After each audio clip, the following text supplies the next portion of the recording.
Muy buenas tardes a todos. Damos por inicio formal esta jornada de higiene y seguridad en el trabajo. Mi nombre es Pablo Coronel, soy licenciado en higiene y seguridad en el trabajo y actualmente director de la carrera de la Tecnicatura en higiene y seguridad en el trabajo de UTN Regional Buenos Aires. La verdad que bueno, estamos muy contentos de hacer esta actividad y de compartir con ustedes este seminario donde vamos a estar compartiendo 4 charlas con profesionales de la carrera que, bueno, más o menos en el transcurso de cada una de las charlas van a ir conociendo a estos profesionales y disfrutando de estas temáticas.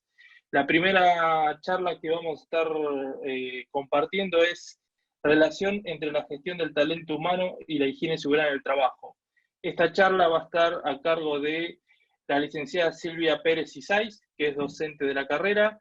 Bien, y le damos la bienvenida a Silvia, que, bueno, con esto de la virtualidad que compartimos a nivel nacional y regional, porque también tenemos alumnos de otros países.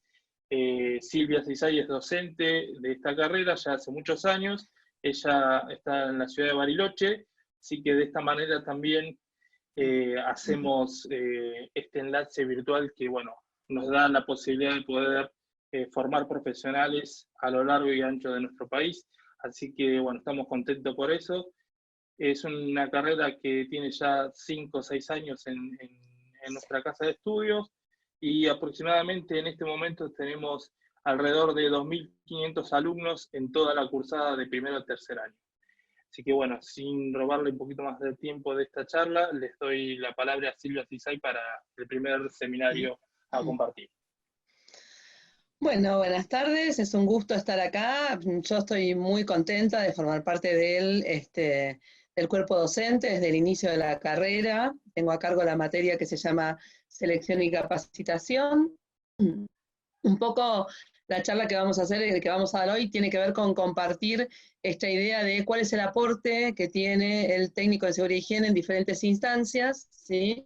Y nos parecía interesante poder hacer como un breve recorrido primero, perdón, un breve recorrido primero sobre cuál es la condición que tiene esta idea de la gestión del talento. Este es un poco el recorrido que vamos a tener. Vamos a hablar primero sobre el tema de cómo hubo una breve evolución desde la oficina del personal hasta lo que hoy llamamos gestión del talento.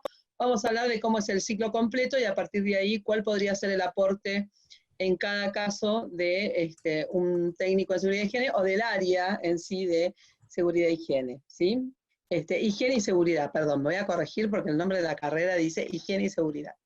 Lo primero que vamos a ver es cómo hubo una evolución, podríamos hacer como una especie de proceso de construcción desde los modelos de gestión basados en el control específicamente. Pensemos en lo que fue la transformación del medioevo a la gente que fue a las grandes ciudades, esta necesidad de formar trabajadores de fábricas que necesitaban controlar el tiempo de producción, necesitaban el tiempo de luz, o digamos, el tiempo que se dedicaba a realizar las actividades de fabricación.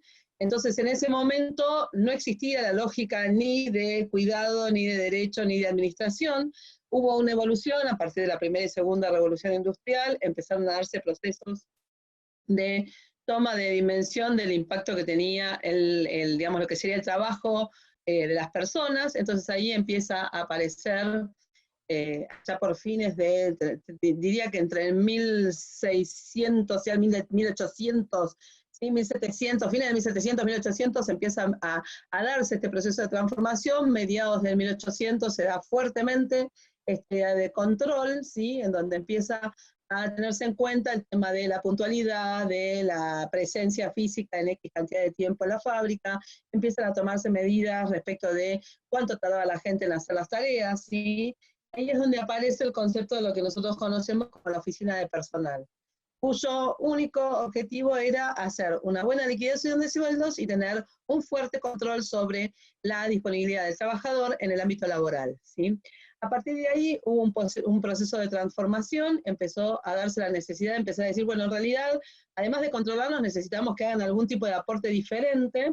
Obviamente comenzó de alguna manera el mercado laboral a diversificarse, una cosa que nosotros en la materia vamos viendo cómo va evolucionando el concepto del trabajo, ¿sí? O sea, no es lo mismo el trabajo en el 1800 que el que tenemos hoy, y ni hablar post-pandemia, ¿sí?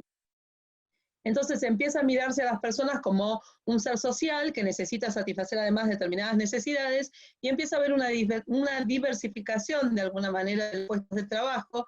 Ya no formábamos solo gente que trabaja en fábricas, sino que estábamos también con todo lo que fue la explosión de las áreas de servicio. Necesitábamos personas que tuvieran la capacidad de poder atender, ¿sí?, de manera diferente. Entonces ahí es donde empezamos a mirar que, bueno, además de el registro formal de esos controles más duros, necesitaban también algunas cuestiones que tenían que ver con la atención de salud, el control de si estaban en condiciones de trabajar. Aparecen también algunas cuestiones vinculadas al tema de la ergonometría, o sea, cómo el espacio laboral tiene que tener determinadas condiciones para que se mejore el proceso de rendimiento, y ahí es donde empieza la etapa de desarrollo, ¿sí? En donde las personas empiezan a tener un proceso de autorrealización. En el modelo de gestión podríamos hablar el modelo que se dio entre, nosotros tuvimos la crisis del 30, que fue como el eje emblemático que constituyó la base de ese modelo de control, ¿sí? Hasta, podríamos decir, 1900, eso fue en 1930, estaríamos hablando de entre 1950 y 1970, comenzaron a diversificarse los modelos de cómo se entendían las organizaciones.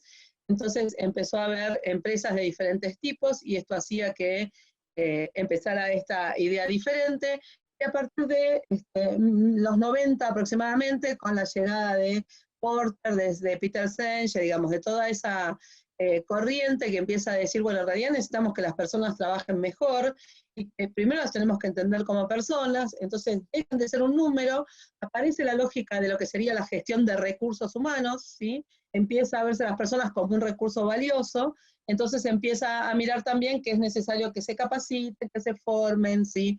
Y de alguna manera se desplaza la idea del control hacia un modelo más de acompañamiento en el desarrollo de gestión, ¿sí? Crisis del 2000, crisis mundial de diferentes maneras, empieza a aparecer esta necesidad de profesionalizar y mejorar los sistemas de resolución de las diferentes situaciones que se van dando. Empieza a darse lo que sería el modelo más estratégico, ¿sí? En donde se ciernen las bases de lo que es la gestión por competencia. Empiezo a darme cuenta que lo que necesito del trabajador no es solo que cumpla normas o que haga lo que un jefe diga, sino que también tiene que tener determinadas competencias para poder desarrollar aquella línea estratégica que yo le decido. Yo le comparto como organización, ¿sí? Y aparece un proceso que es bastante interesante, que se define como el circuito organizativo, primero con organizaciones extremadamente burocráticas, piensen en el modelo piramidal, y en este momento hoy estamos hablando de organizaciones mucho más planas, en donde aparece una diversificación muy grande. La gestión por competencias, que es lo que se da en los últimos 10 años, con 15 años, un poco más, empieza a tener un fuerte impacto, y lo que empiezo a necesitar son personas que tengan la capacidad de responder rápidamente frente a escenarios diversos, ¿sí? Entonces, de alguna manera lo que empieza a desarrollarse es esta idea de, bueno, tengo que dejar de controlarlo tanto, le tengo que dar un poquito más de libertad, y eso va a permitir que puedan desarrollarse de otra manera y puedan dar mejor resultado en términos de lo que necesito como gestión estratégica, ¿sí? Y a partir de ahí aparece esta novedad, podríamos decir, de la gestión del talento humano, en donde lo que se busca y lo que se pudo demostrar a partir de diversos tipos de estudios y de resultados que se fueron viendo, es que si las personas trabajan en el puesto que les corresponden, disfrutando de aquello que hacen y siendo fieles a la tarea que les gusta realizar, digamos, dentro del ámbito laboral, en buenas condiciones de trabajo, con buen espacio ergonométricamente correcto, entonces lo que empieza a suceder es que la gente trabaja mejor, el resultado es mucho más óptimo, ¿sí? Entonces, son modelos hoy por hoy que de alguna manera trabajan más sobre la idea de cómo entiendo a la persona y sus condiciones para potenciar. Quizás el modelo más emblemático en la representación social de las personas sería el modelo Google, ¿sí? Esta idea de que yo puedo llevar a mi puesto de trabajo lo que a mí se me ocurre mientras cumpla mi trabajo, y hay una realidad que es muy fuerte, que empieza a suceder esta idea de los trabajos por objetivo.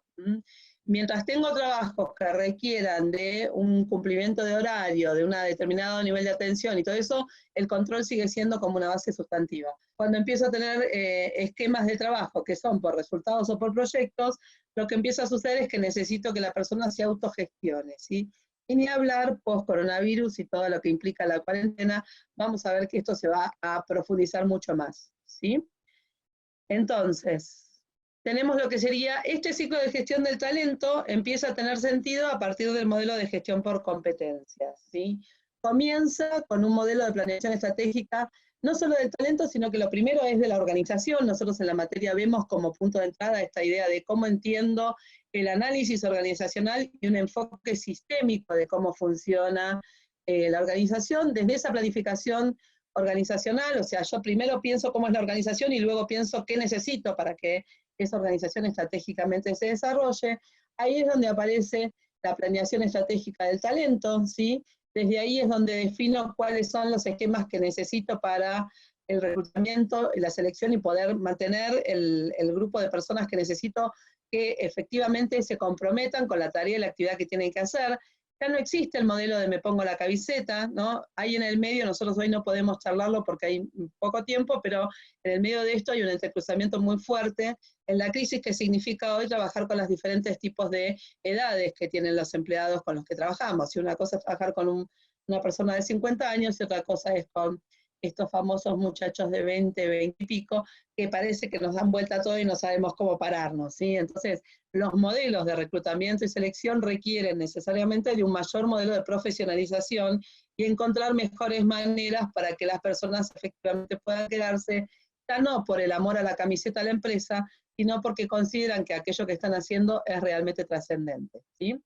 Entonces, una vez que defino las personas que tomo, una vez que defino cuáles son las personas y equipos de trabajo que voy a necesitar para el desarrollo estratégico que dije al principio, es cuando establezco modelos de evaluación, ¿sí? Obviamente que tiene que pasar un tiempo entre el inicio del trabajador y el trabajo que hace y el momento en donde hago la evaluación de desempeño. En general, los procesos de evaluación de desempeño se dan a nivel organizacional y están directamente ligados con el encuadre estratégico que se había definido al principio.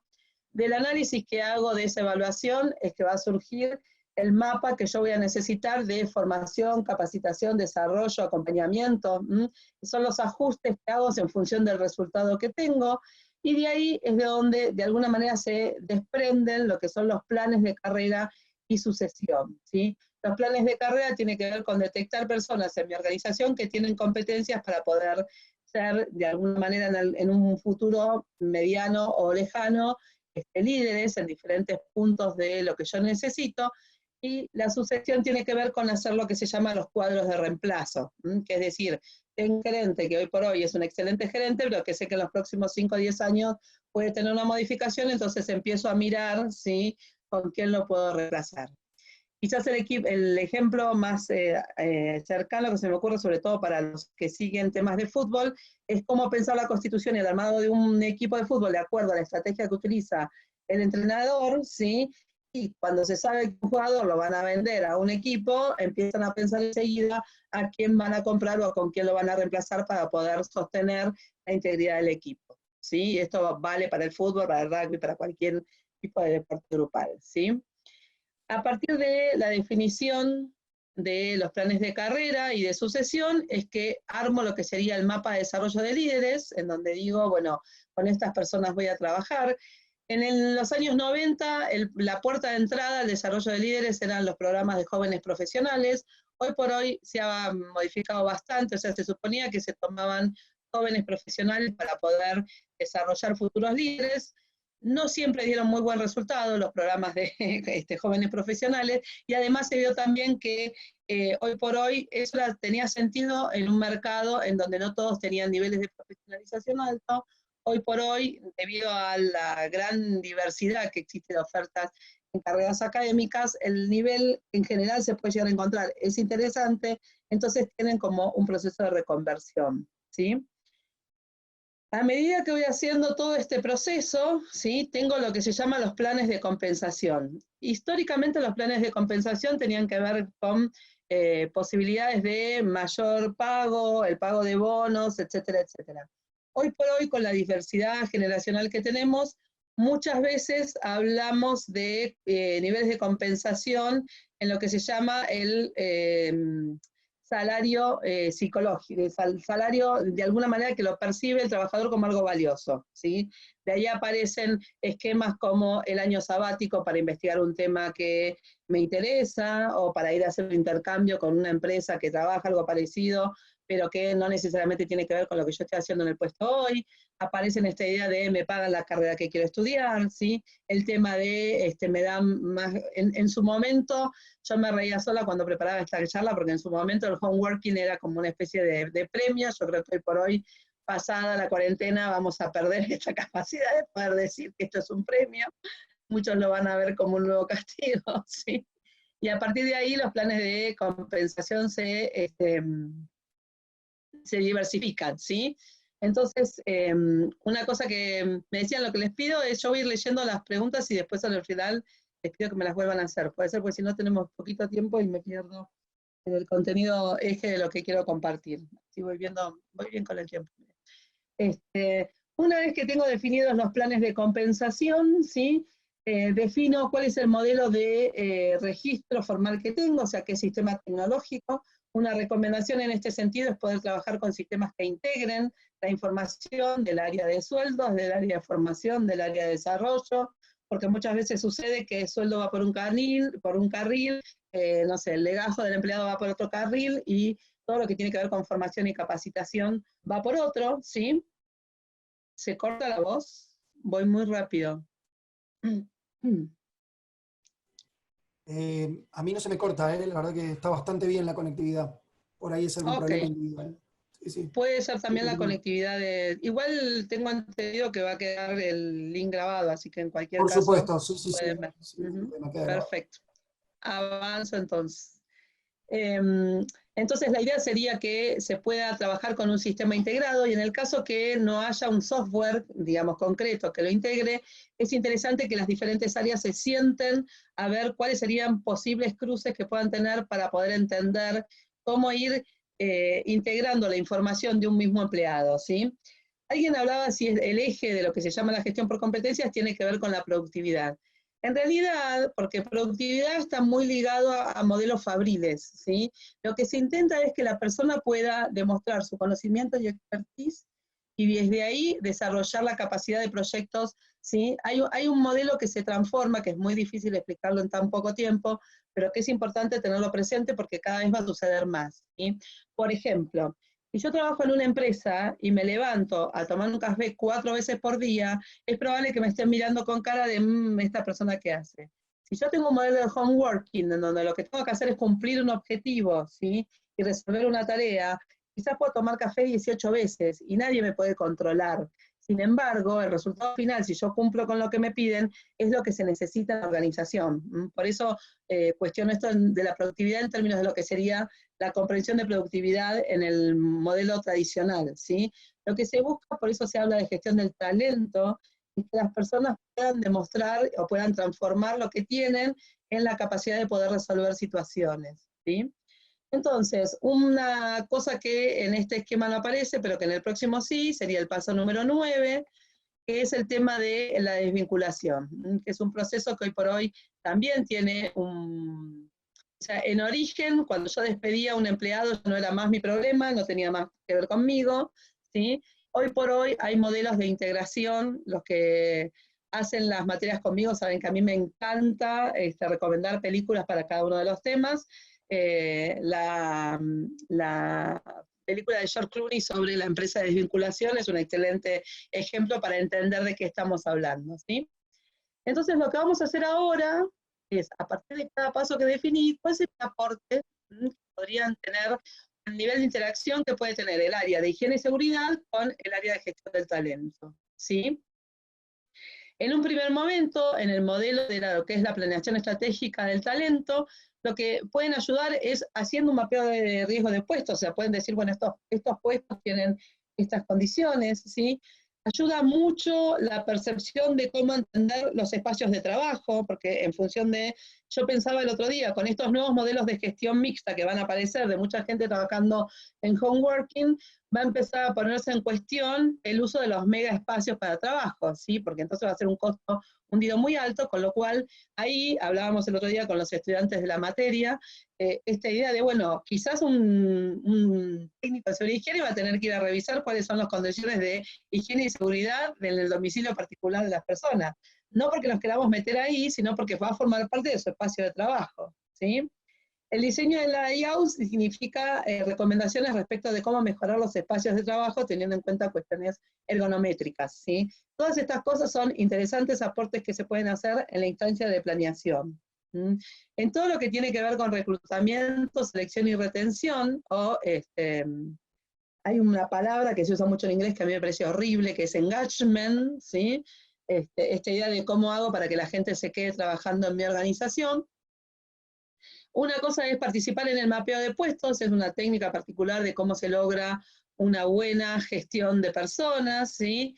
También trabajar en la evaluación de las condiciones de los postulantes. Pongo un ejemplo, ¿sí? A mí me tocó trabajar en el modelo de cómo son las personas que hacen el levantamiento de basura, ¿sí? Los muchachos que corren en el camión para levantar la basura. Ahí estaba trabajando el área de higiene y seguridad y el área de recursos humanos o de gestión del talento, mirando cuáles son los riesgos y cuidados que tiene ese puesto para poder definir condiciones concretas en el momento de pedir un perfil determinado, ¿sí? Entonces el nivel de integración en ese espacio sería sumamente rico, y si trabajan en organizaciones que no los tienen, es interesante hacer recomendaciones respecto de eso, ¿sí? En la elaboración del modelo de evaluación de desempeño, o sea, antes que se dé la evaluación, puede ser aportes interesantes la definición de encuadres de uso de máquinas y herramientas, sobre todo si estamos en instancias, no sé, cuál es el mejor, yo siempre pongo el ejemplo de los cardistas, porque es uno de los puestos más críticos que existen en términos de logística, ¿sí? Bueno, ¿cuál sería el uso óptimo de una máquina para un cardista? Entonces, en el proceso de evaluación que se hace de ese puesto, integra esa información, ¿sí? Y después, aspectos vinculados al cuidado del ámbito de trabajo. Cómo se maneja el espacio de trabajo, si se mantiene la limpieza, digamos, hay determinadas variables que originalmente no necesariamente se relevan, pero que sería interesante como aporte, ¿sí? Que puedan existir. Esto en los modelos de gestión en general, en las grandes empresas o en los grandes organismos públicos, esto se hace, ¿sí? Si trabajás en una pyme o tenés algún tipo de contacto con organizaciones que no lo tengan, está bueno que se puedan interactuar y charlar, ¿sí?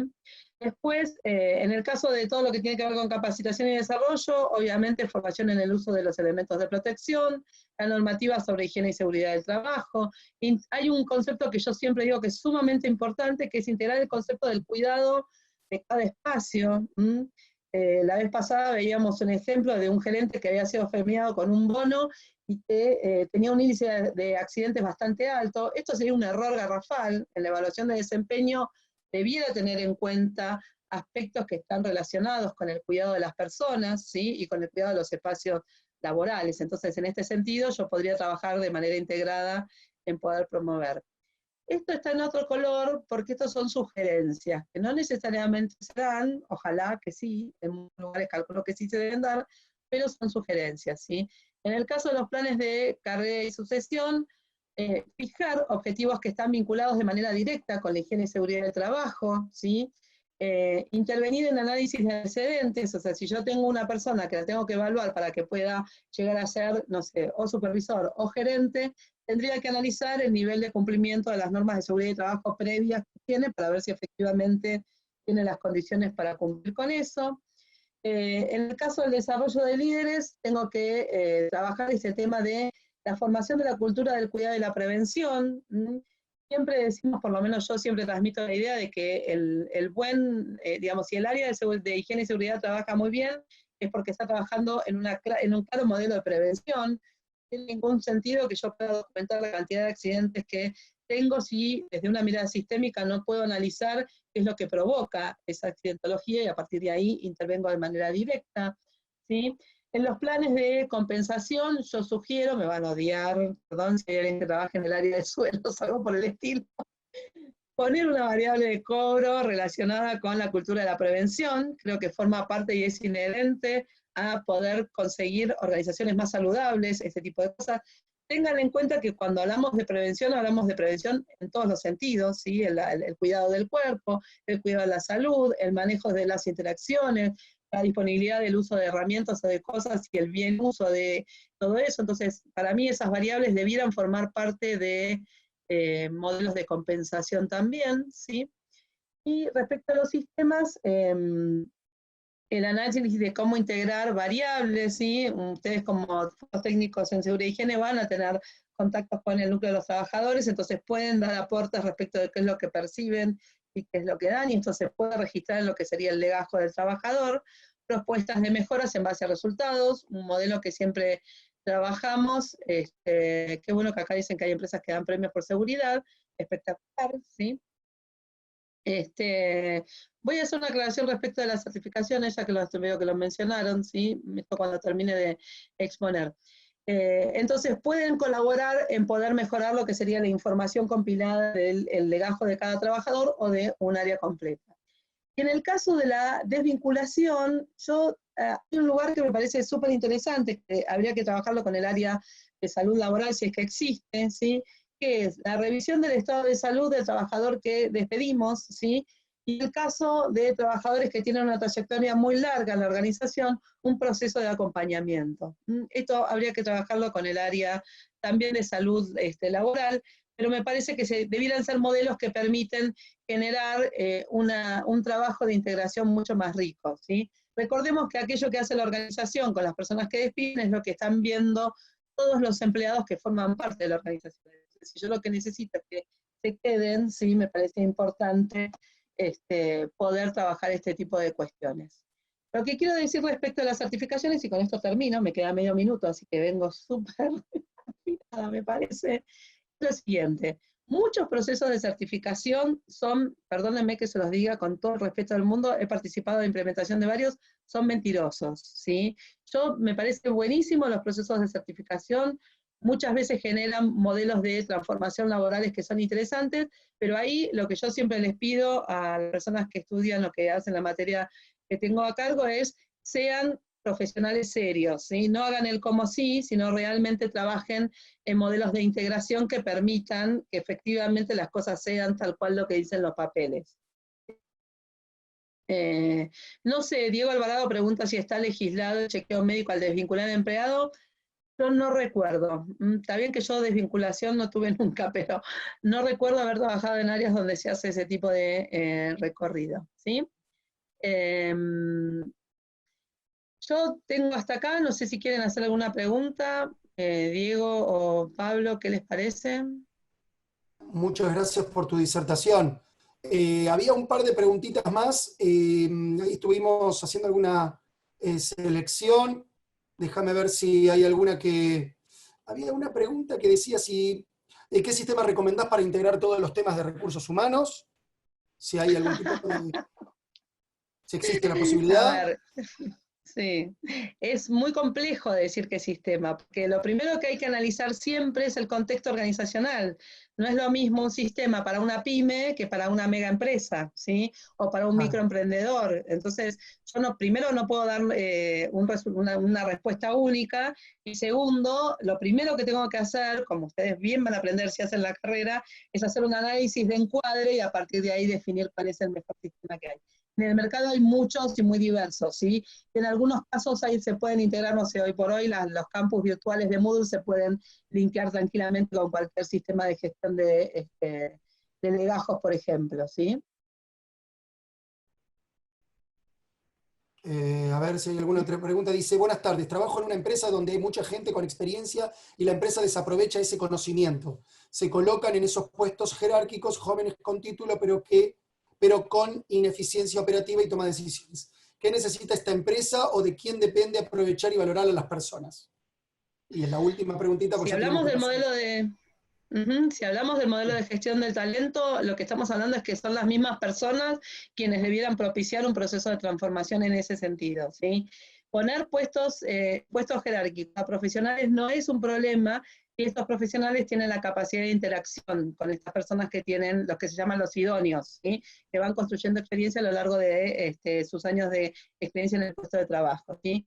Existen modelos de transformación, son modelos de transformación cultural, no son inmediatos, requieren de una planificación y de un tiempo, pero se puede tranquilamente potenciar desde el mismo aporte de las personas. Lo que yo recomiendo en cualquier caso es no plantear modelos de confrontación. No es que son los jóvenes profesionales bobos y nosotros somos los inteligentes, o al revés, ¿sí? Los que no saben nada y nosotros la tenemos clara. Lo que en cualquier caso tenemos que ver es la mirada desde la diversidad, poder entender cuál es el contexto y responsabilidad de cada uno y a partir de ahí ver cómo se construye. ¿Sí? Muchísimas gracias por participar de esta propuesta de webinarios. Y seguimos con el siguiente disertante. Silvia, ¿querés decir algo más? ¿Saludar? No, yo simplemente agradecerlos, que los esperamos en la carrera, es una hermosa carrera diversa y abierta, con muchas posibilidades, y es un área que está creciendo bastante en el ámbito de las organizaciones, así que simplemente eso, y agradecer muchísimo a Pablo, a la UTN, y obviamente a vos, Diego, que siempre nos estás acompañando. Bueno, muchísimas gracias, Silvia. No podemos seguir respondiendo preguntas porque tenemos al siguiente disertante. Te agradecemos muchísimo, la magíster Silvia Pérez Isay, docente de la carrera de la Tecnicatura en Higiene y Seguridad en el Trabajo, de la Universidad Tecnológica Nacional, Facultad Regional de Buenos Aires.